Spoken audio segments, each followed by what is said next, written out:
cacher les cernes et les boutons. Donc j'ai attendu la fin de la semaine pour tourner cette vidéo et avoir de beaux cernes sous les yeux. Et surtout rien que pour vous, j'ai laissé pousser ce bouton au milieu de mon front, comme ça on est bien dans les conditions. Pour retrouver ma vidéo avec mes 5 produits miracles contre les boutons, je vous remettrai le lien ici, vous n'aurez plus qu'à cliquer. Donc là mon visage est hydraté et c'est parti pour le bouton. Donc qu'est-ce que je vous conseille? Je vous conseille des produits gras, un petit peu mastiques, vous voyez, des anti-cernes, des produits correcteurs. Moi j'ai une palette comme ça de chez MAC, ça existe dans plein d'autres marques, des palettes comme ça correctrices, anti-cernes. C'est souvent pas mal parce qu'il y a plusieurs couleurs et vous pouvez mélanger pour adapter à la couleur de votre peau ou du bouton. J'avais un peu copié sur une maquilleuse professionnelle qui mélangeait ces 3 teintes, donc faites des tests, regardez dans les autres marques et surtout utilisez un pinceau retouche. Donc voilà, c'est un pinceau plat et arrondi. Donc comme je vous disais, moi je mélange un peu les 3 et là c'est parti. Donc je vais y aller carrément dessus sans trop dépasser parce que voilà, c'est pas la peine d'aller en faire tout un truc. Donc là par exemple c'est un petit peu trop clair, donc je remélange avec la première teinte. Voilà, c'est un petit peu un boulot de mix. Donc il faut trouver comme ça des produits assez couvrants. Il y a aussi le Boeing de chez Benefit qui est vachement bien. Donc moi je connais pas tous les produits, hein, mais faites-le avec un produit que vous avez. Donc étalez un petit peu autour pour que ça se fonde dans le reste du visage. Après de toute façon évidemment on va mettre son fond de teint.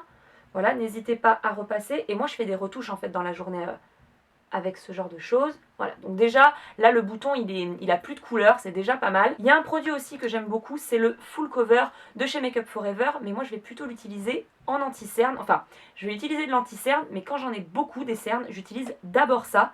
Donc je vais en mettre en petites touches parce que ça c'est couvrant de l'extrême, mais c'est ce qu'on cherche. Moi j'aime beaucoup ce produit Full Cover de chez MAC, je trouve qu'il est vraiment couvrant, mais évidemment j'aurais pu aussi utiliser ma palette. Là ça aurait pas été exactement le même mélange de couleurs parce qu'il faut atténuer la couleur des cernes, donc voilà, c'est un jeu de couleurs. Donc je vais réutiliser mon pinceau retouche, vous pouvez d'ailleurs aussi utiliser un Beauty Blender. Alors je vais mettre mon fond de teint et je vous retrouve tout de suite.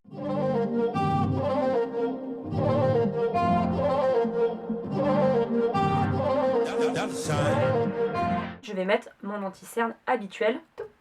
Là je vous parle des jours où vraiment c'est la misère et on est hyper fatigué et on veut cacher la misère, hein. Je fais pas ça tous les jours du tout. D'ailleurs si vous voulez retrouver ma vidéo routine make-up, je vous la remettrai aussi. Donc là vous avez plusieurs choix, vous pouvez faire par exemple votre smoky habituel de tous les jours, mais si vous n'avez pas envie de beaucoup vous maquiller, vous prenez votre palette et vous prenez une couleur qui se rapproche de la couleur de votre paupière. Donc là par exemple sur ma palette Naked, c'est la couleur Naked, donc vous voyez un marron très très clair, et c'est juste histoire d'unifier la paupière pour pas qu'il y ait des rougeurs, les petites veines qui ressortent quand on est fatigué. Voilà, c'est juste histoire d'unifier.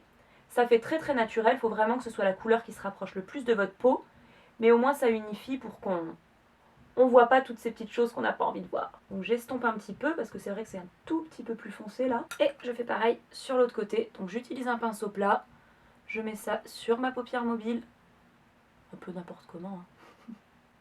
Et au-dessus, comme ça, toute la paupière a la même couleur et on fait vraiment moins fatigué. Là vous continuez un petit peu comme d'habitude, je vais faire un petit peu mes sourcils, un petit peu de mascara et le blush. Ça c'est hyper important pour l'effet bonne mine parce que comme le but c'est qu'on voit pas les boutons, c'est qu'on voit pas les cernes, un peu de mascara et du blush.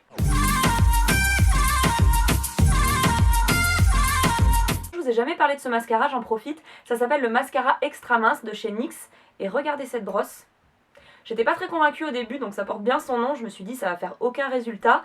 Et en fait c'est très naturel, c'est quand même un peu plus soutenu que ce qu'on peut penser quand on voit la taille de la brosse. Mais voilà, j'aime beaucoup le résultat, donc j'en profite pour vous en parler. Je continue avec mes sourcils.